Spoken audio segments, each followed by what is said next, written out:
નર્મદાના કેવડિયા ખાતે statue of યુનિટીની સામે ડિમોલિશન હાથ ધરવામાં આવ્યું છે, ત્યારે વર્ષોથી રહેલી દુકાનોને તોડી પડાઈ છે। ત્યારે દુકાનો અને ઘરો પર ડિમોલિશનની કામગીરી સામે ધારાસભ્ય ચૈતર વસાવાની પ્રતિક્રિયા સામે આવી છે।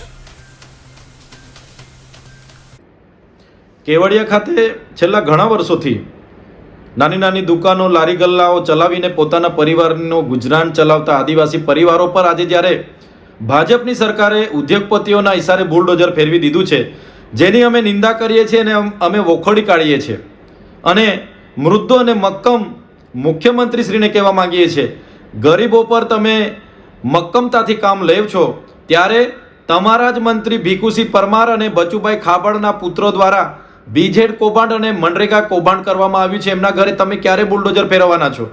સાથે સાથે અમે ભાજપની સરકારને કહેવા માંગીએ છીએ, આ એ સ્થાનિક લોકો છે જેમણે નર્મદા પરિયોજનામાં પોતાની જમીનો ગુમાવી છે, પોતે સમાજ સંસ્કૃતિ અને ગામ સાથે છીનભીન થઈને અહીંયા વસેલા લોકો છે અને તમારા સ્ટેચ્યુ ઓફ યુનિટીના લોકાર્પણમાં તમારા દેશના વડાપ્રધાને રોજગારી સ્થાનિકોને મળશે એવી મોટી મોટી ભાંગા ફોજદારી અહીંયા કરી હતી। તમારા સ્થાનિક સાંસદ અને ધારાસભ્ય એકતા રથ લઈને ગામડે ગામડે રોજગારીની મોટી મોટી વાતો કરતા હતા। આજે કઈ ગુફામાં સાંસદ અને ધારાસભ્ય છે?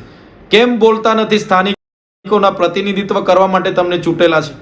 ત્યારે સવાલ હવે એ થાય છે, અમે વિકાસના બિલકુલ વિરોધી નથી, પણ આદિવાસીઓના ભોગે વિકાસ થાય છે અને આદિવાસીઓને ત્યાંથી છિન્ન ભિન્ન કરવામાં આવે છે, એમાં અમે ક્યાંય સહમતિ આપવાના નથી।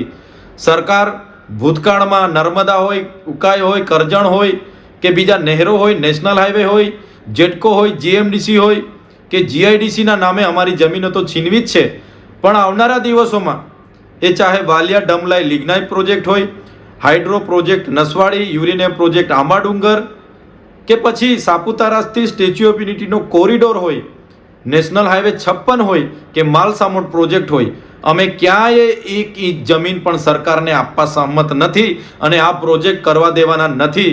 જ્યારે કેવડિયાના લોકો પર તમે બુલડોઝર ફેરવ્યો છે ત્યારે અમે સરકારને પણ કહેવા માંગીએ છીએ, આખા દેશ અને ગુજરાતના આદિવાસીઓ એમની સાથે છે। આવનારા દિવસોમાં તમારી જે માનસિકતાઓ છે, આદિવાસી વિરોધી માનસિકતાઓ સામે અમે લડવા માટે સડકથી લઈને સદન સુધી અમે લડીશું, અમે ન્યાયિક રીતે પણ લડીશું અને તમને જળમૂળથી ઉખાડી દેવા માટે પણ આદિવાસી સમાજ એક દિવસ બહાર આવશે। તે દિવસો હવે દૂર નથી। જય આદિવાસી, જય જોહાર।